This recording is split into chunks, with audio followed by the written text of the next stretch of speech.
चलिए आपको सीधे लिए चलते हैं राजधानी भोपाल, जहां कैबिनेट बैठक में हुए महत्वपूर्ण निर्णय की जानकारी दे रहे हैं डिप्टी सीएम राजेंद्र शुक्ल। देखिए। कार्यालय 10 संभागों में से 7 संभागों में संचालित है। 3 अन्य संभागों में भी शहडोल, नर्मदापुरम एवं चंबल में भी यूडब्ल्यू के पुलिस अधीक्षक का कार्यालय स्थापित करने का निर्णय लिया गया है। 4 नवीन मिशन, युवा शक्ति मिशन, महिला सशक्तिकरण मिशन, किसान कल्याण मिशन और गरीब कल्याण मिशन। इस हेतु प्रधानमंत्री के द्वारा देश के विकास में जो कार्यक्रम जारी हुआ है, प्रदेश में ये कार्यक्रम जारी होंगे। इन मिशनों के कार्य एवं संरचना को अंतिम रूप देने हेतु प्रशासन अकादमी भोपाल में सामान्य प्रशासन विभाग शीघ्र मंथन के कार्यक्रम आयोजित करेगा। जीवनदायिनी मां नर्मदा के समग्र विकास हेतु मुख्यमंत्री की अध्यक्षता में मंत्रिमंडल समिति का गठन किया जाएगा। समिति में नगरीय विकास आवास मंत्री, पंचायत ग्रामीण विकास मंत्री, राजस्व मंत्री तथा वन मंत्री समिति के सदस्य होंगे। समिति के सचिव, मुख्य सचिव तथा सहायक सचिव, प्रमुख सचिव योजना, आर्थिकी और सांख्यिकी विभाग होंगे। समिति की हर माह में एक बार बैठक आयोजित होगी। समिति के निर्णय तथा निर्देशों के पालन के लिए मुख्य सचिव की अध्यक्षता में कार्यकारिणी समिति का भी गठन किया जाएगा।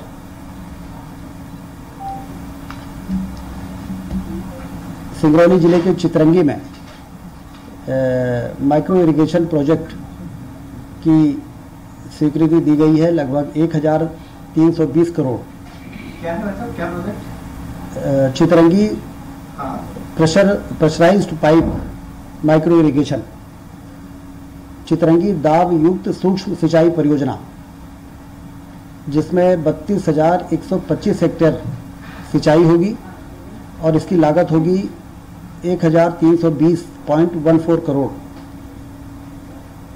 ये बड़ी योजना सिंगरौली जिले के लिए, जिसमें कि चितरंगी एवं देवसर तहसील के 142 गांव में सिंचाई की सुविधा उपलब्ध होगी। इसमें बिजली भी बनेगी 31.25 मेगावाट और ये एक महत्वाकांक्षी योजना की स्वीकृति मंत्रिपरिषद ने दी है। 18 माह से 24 माह का समय इसमें इस योजना को पूरा करने में लगेगा।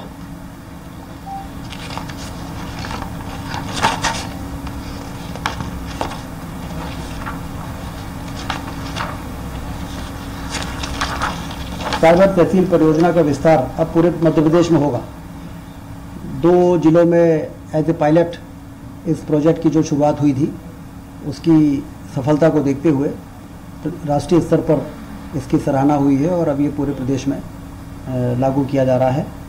इसमें तहसील संवर्ग के जो 619 पद में से तहसीलदार के 10 पद एवं प्रतिनियुक्ति हेतु रक्षित नायब तहसीलदारों के 55 पदों में से 15 पद, इस प्रकार कुल 25 पदों को प्रमुख राजस्व आयुक्त कार्यालय में साइबर तहसील हेतु अंतरित करने की स्वीकृति दी गई है। तहसीलदार संवर्ग के जो पद हैं वो डेपुटेशन में इस साइबर तहसील के लिए काम करेंगे। 3 ए ग्रेड 3 श्रेणी के कर्मचारियों को पद सहित प्रमुख राजस्व आयुक्त कार्यालय में साइबर तहसील हेतु अंतरित करने की स्वीकृति कैबिनेट ने दी है।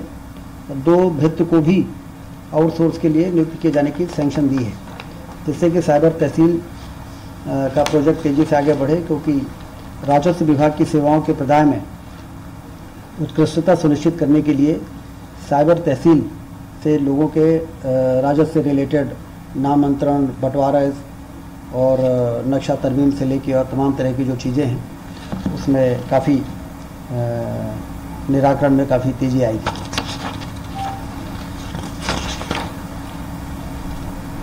भारत सरकार द्वारा संचालित मिशन शक्ति के तहत महिला सशक्तिकरण केंद्र, hub of empowerment of women की प्रदेश के समस्त जिलों में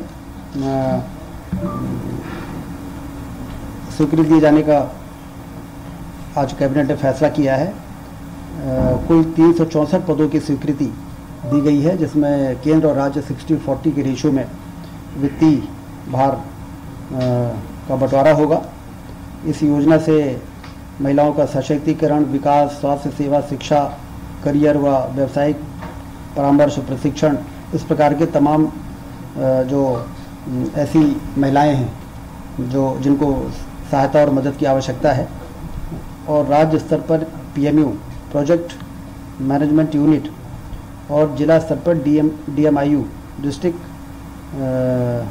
मैनेजमेंट इम्प्लीमेंटेशन यूनिट की स्थापना की जाएगी। तो सेंटर भी बनेंगे सर? सेंटर भी बनाए जाएंगे सेंटर? हाँ, जिले स्तर पर और राज्य स्तर पर ये सेंटर रहेंगे, जहाँ से इस पूरा hub of empowerment of women programme का संचालन होगा। 2.73 करोड़ रुपए प्रतिवर्ष इसमें व्यय आएगा, और ये एक महत्वपूर्ण निर्णय आज कैबिनेट ने लिया है। मध्य प्रदेश नगर पालिका द्वितीय संशोधन अध्यादेश में धारा 43 का में संशोधन किया गया है।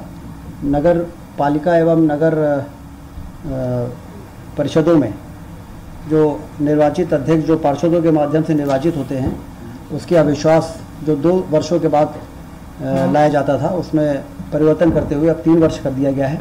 3 वर्ष के बाद ही अविश्वास प्रस्ताव लाया जाएगा, और 2/3 पार्षदों के द्वारा जो विरोध में जब आते थे तो अध्यक्ष हट जाते थे। अब 3/4 पार्षद होने चाहिए यदि अविश्वास प्रस्ताव को सफल करना है। तो ये एक महत्वपूर्ण फैसला है, क्योंकि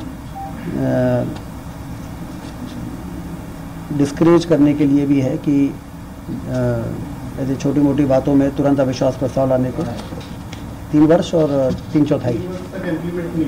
हाँ, 3 वर्षों के बाद ही अविश्वास प्रस्ताव लाया जा सकेगा, और 3/4 पार्षद होने के बाद से नगर परिषद जो गठित होती है उसके बाद से, या कि एक अविश्वास से दूसरे अविश्वास के बीच का ड्यूरेशन?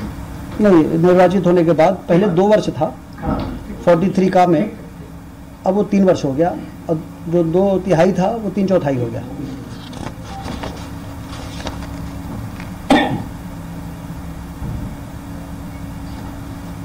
पंचायत एवं ग्रामीण विकास में अधोसंरचना कार्य को बढ़ाने के लिए पूंजीगत मद में निर्धारित सूचकांक की सीमा भी बढ़ाई गई है, और लगभग 10,702 कार्यों की प्रशासनिक स्वीकृति जो 1938 करोड़ की जारी की गई थी, उसमें सूचकांक 4.3 करने से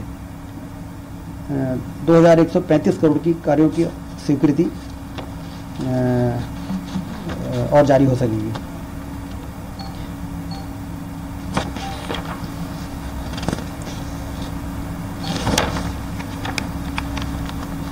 एक अनुसमर्थन का मामला था रीवा हवाई पट्टी को 87,50,000 रुपये जो स्वीकृत किए जा चुके हैं, ऑलरेडी लैंड एक्विजिशन हो चुका है, उसके मुआवजा की राशि का अनुसमर्थन का मामला आज मंत्रिपरिषद ने उसको किया है।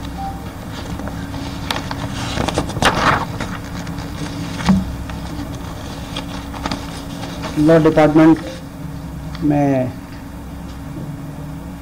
न्यायिक सेवा भर्ती प्रस्तावित संशोधन 1.5 करोड़ रुपए का ही वार्षिक वित्तीय व्यय आना संभावित है। वित्त विभाग 782 पद अनुसार सुपर टाइम स्केल के 15% पद बढ़ाने पर पद संख्या 117 पद होगी, जो वर्तमान के सुपर टाइम स्केल के 120 पद से भी कम हो सकेगी। इसको भी आज कैबिनेट ने मंजूरी दी है। ट्रांसफर पॉलिसी से संबंधित अभी कोई विषय आज की कैबिनेट में नहीं।